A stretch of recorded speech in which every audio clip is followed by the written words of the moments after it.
everybody. Today, Honey is going to continue reading The Beast and the Bethany, written by Jack Maggie Phillips and illustrated by Isabella Follett.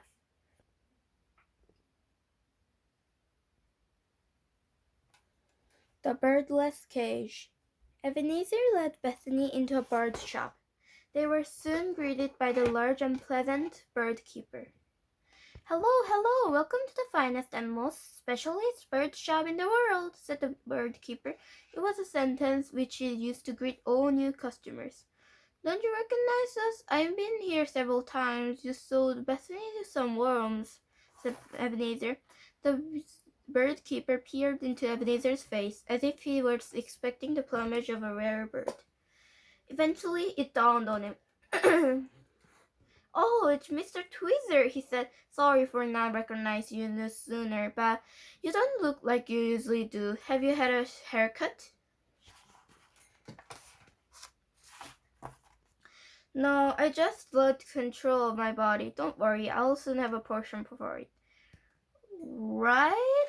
said the bird keeper, not quite sure how to respond. He turned his attention to Bethany. "You owe me 10 worms, miss. Your backpack gave me was useless." "So were those worms. They kept wriggling out of Japanese nostrils," said Bethany. "I'd like 5 new ones, please." "And I'd like a brand new backpack. I'll settle for 2.5. "You'll settle for nothing." The bird keeper wondered why Ebenezer picked such an argumentative child. He was sure that the orphanage would have been far more nicer ones to choose with. "Sorry to interrupt," said Ebenezer, as soon Bethany, about to lower her, offered to 1 3/4 of a worm. "But we're a bit of tight schedule. Do you mind if we cut straight to business?" "Of course," said the bird keeper, "but you're calm about the society finches. Then I'm afraid to say that I ain't got any left. Mr. and Mrs. skulked at the last one this morning." "Oh, no. It's not about that. In fact, it's not about a special thick bird at all. We're not looking to buy anything," said Ebenezer. The bird keeper's face fell. His favorite thing about Ebenezer's visit was always the money he got at the end of them. "My friend Bethany here wants to see some animals, and we're looking for something a bit more personal than the zoo. We're wondering whether you would perhaps be able to give us a little bird tour," asked Ebenezer. It was a most unusual request. The bird keeper had never asked us to do such things before. "I'd love to, Mr. Tweezer, I really would, but I have business to run. If you're not looking to buy anything today, then I'm afraid I'm gonna able to help you. Bird tours are not something that I neither," silenced the bird keeper by laying a pile of notes in the counter. "But as you're such a good customer, I'd be happy to help, Mr. Tweezer," beamed the bird keeper. "Come on through." "Did you just call me your friend?" Bethany asked Ebenezer as they were led through the back of the shop. "Yes, I suppose I did," he answered. "It's funny, I don't remember the last time I referred to anyone as a friend." Ebenezer, "What a loser," she laughed. Then a few moments later she added, "Don't think I've ever a real friend either. You can be my first if you like." Ebenezer stopped as a most unusual warm feeling filled him from top to toe. "Hurry up, loser," Bethany called over her shoulder. The first bird on the tour was Horizon, a rare, extremely smelly bird with claws at the wings and a spiky herd of feathers at the top of his head. "Would you like to feed it?" asked the bird keeper. Bethany nodded determinedly. "Go and fetch some flowers by the till for me, then." "I don't think flowers are going to make it smell any better." "Wouldn't be any more useful if we fetched some perfume," suggested Ebenezer. Bethany returned with the flowers, a delightful banquet of lilacs, daffodils, and sweet peas. The bird keeper opened the hyacinth cage and motioned for Bethany to put them in. The hyacinth's eyes widened and its nostrils flared with excitement. It took 1 or 2 sniffs at the flowers, and it opened its beak and started wolfing them down. Ebenezer gasped, while Bethany giggled. The hyacinth is a South American herbivore. explained the bird keeper. He saw Bethany was confused, so he added, "Herbivore always basically means that it doesn't eat meat, love flowers and plants, and all that. Part of the reason why it smells actually." "Does plant eating make it smelly?" asked Bethany. "Sort of. It has stomach like a cow's and it digests its food very slowly. Anyway, it lets out a very nasty smells. I've had it for years, 'cause I ain't able to find anyone who wants to bring the smell into their house. Anyway, I ain't got all day. Time for the next one." The next one was a long, big, red-eyed creature with black feathers and razor-sharp talons. The signs on its cage read, "The Fantastically Furious Eagle." "The name's a joke," explained the bird keeper. "As a matter of fact, it's probably the gentlest bird on the whole building. Unlike most eagles, it ain't a predator, and it doesn't really need much food. One grape is enough to feed so for an entire week." Speaking of which, the bird keeper removed a green grape from his pocket and gave it to Bethany. He removed the fantastically furious eagle from his cage and gently placed it that it was perched on Bethany's shoulder. "Are you sure that's a great idea?" asked Ebenezer as he looked at the razor-sharp talons. "Trust me, Bethany wouldn't be safer," answered the bird keeper. "Yeah, mind your own beeswax," added Bethany. She stroked the black feathers of the fantastically furious eagle and fed it the grape. A small happy smile formed around the fantastically furious eagle's beak, and he rubbed its belly with his wings. It looked like someone who had just eaten a five-course feast.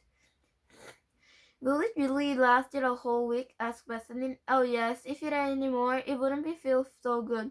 Especially involved to live on hardly anything," said the bird keeper.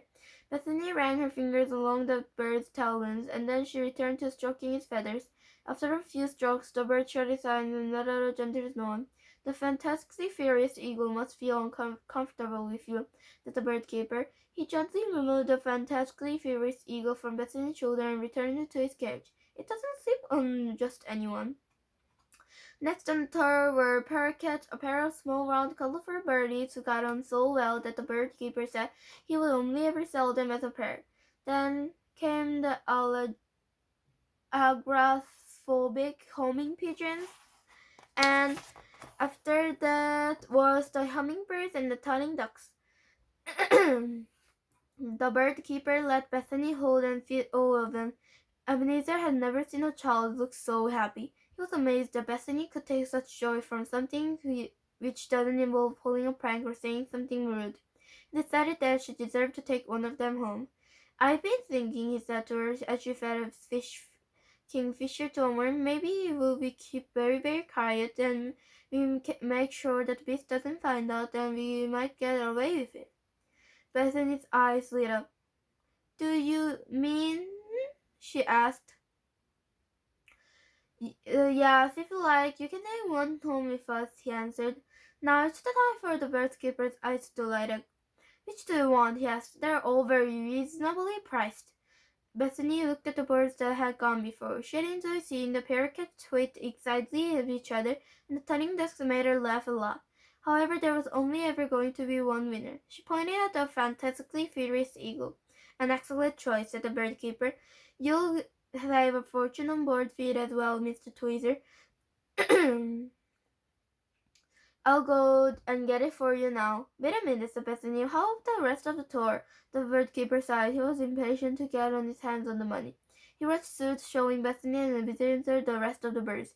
He didn't like Bethany hold the doves because he said they were pretty but far too boring to interest her, and he didn't give them any interesting facts of the token.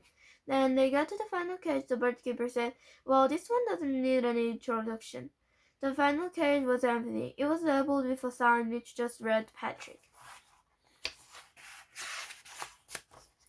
"It isn't that invisible bird?" asked Bethany as she peered into the cage. "Mr. Tweezer, you don't mean to tell you ain't introduced her Patrick yet?"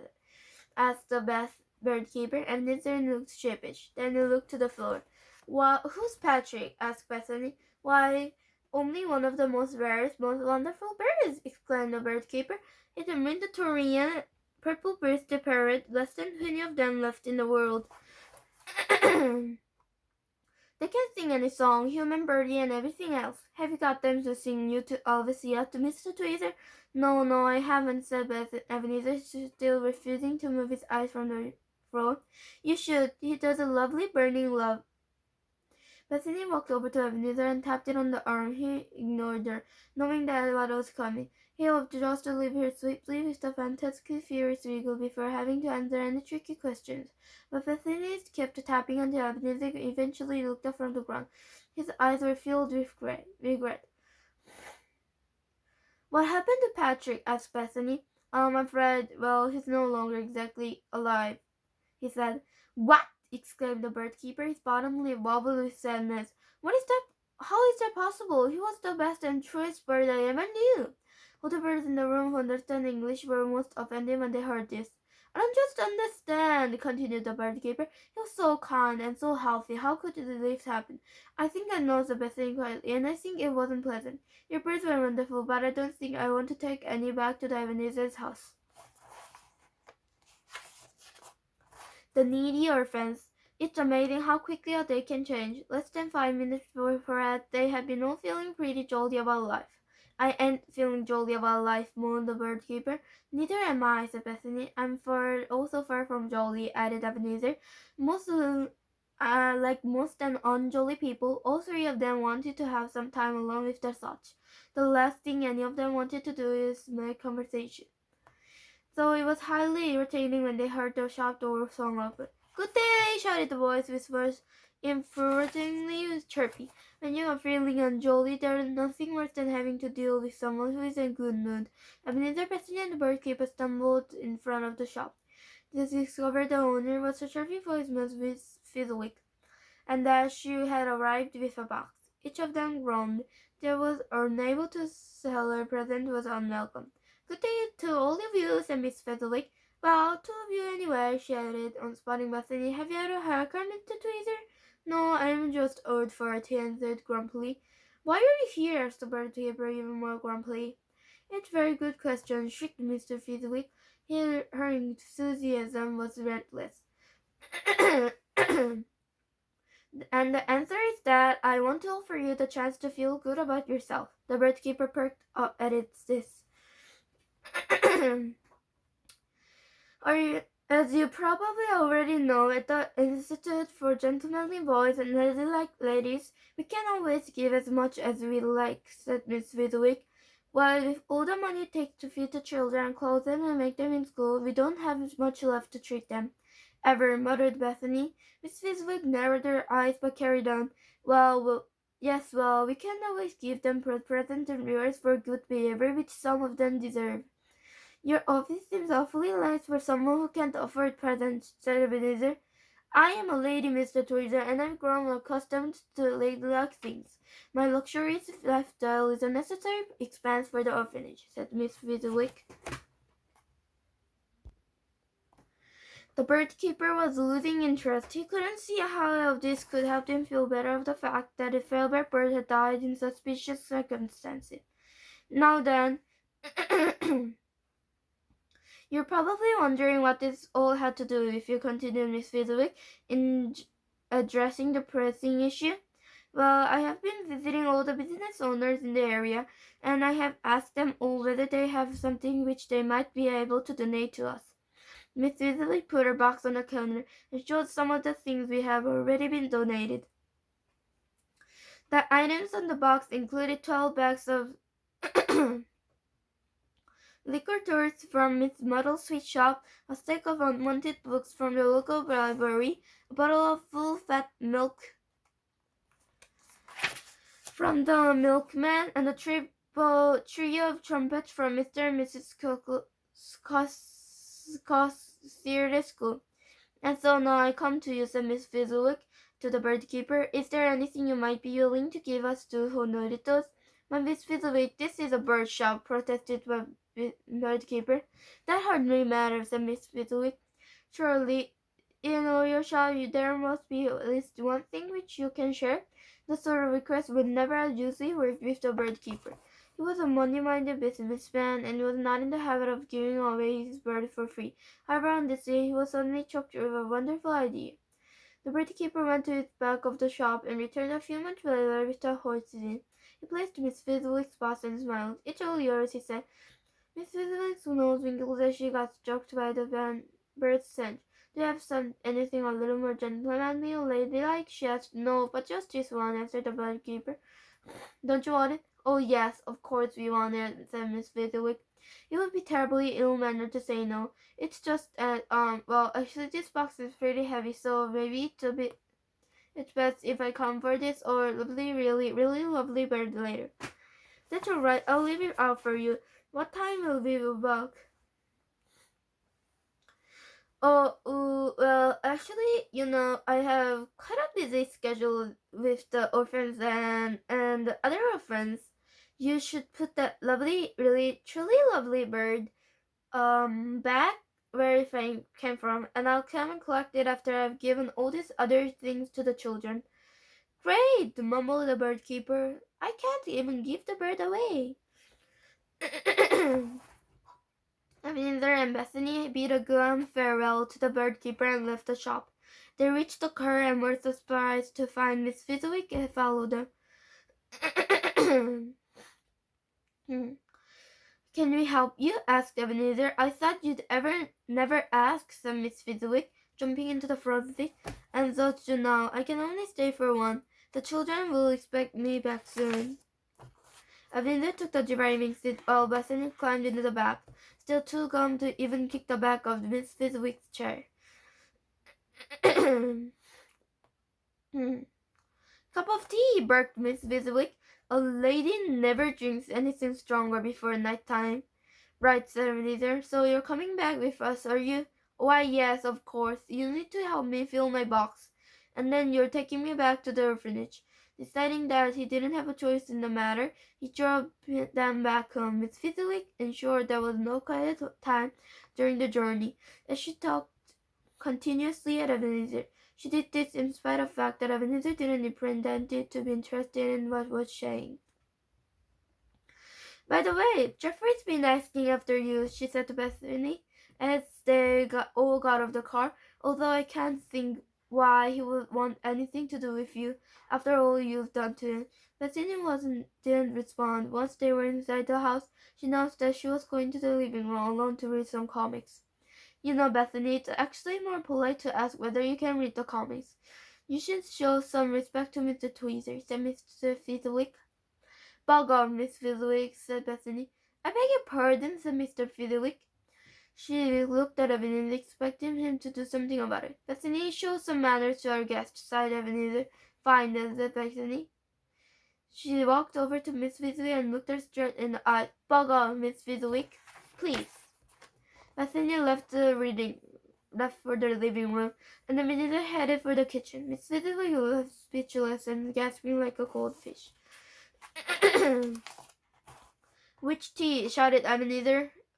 "Earl Grey, Darjeeling, peppermint, bakerwood, tart, green, white, purple, or Honolulu lemon?" "Yes," said Fezziwig. Ebenezer shrugged. He filled a mug with tea bags from all the various boxes. Meanwhile, Miss Fezziwig took a book around the place. "This is quite a house. I'm sure there will be plenty here for my box and I," she said, gazing eagerly up the stairs. "Shall we begin the tour?" "It's 15 stories high, and my legs are tired," said Ebenezer. "Let's better start straight away then," said Miss Fezziwig. She started climbing up the stairs without waiting for any further response from Ebenezer.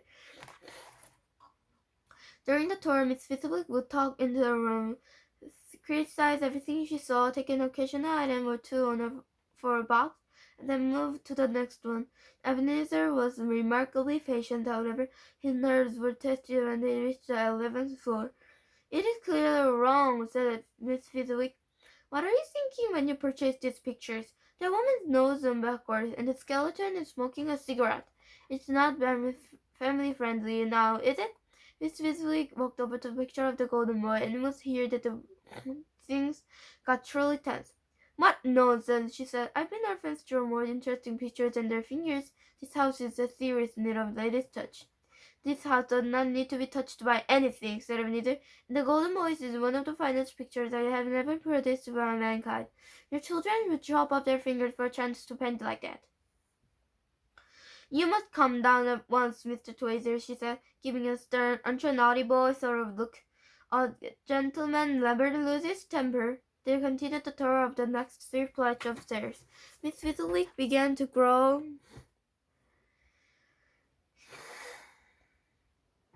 impatient with the lack of box-worthy items in offer. Is that the last one? She asked, pointing at the stair which led to the beast room.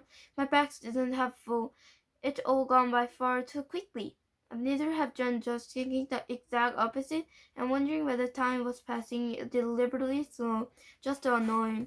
He stood in front of the staircase to stop Miss Fezziwig from going any further. Actually, we're stopping here. Yes, there's nothing up there will interest you. Miss Fezziwig ignored him. She pushed past Ebenezer and marched into the stairs. I think you'd be the judge of that. Thank you very much, she said. It's probably where you stole all the good stuff. No, wait, stop! Ebenezer shouted. He tried to catch her, but his legs weren't moved fast enough. She was swung up the creaky old door and pointed into the room. What do we have here? She asked.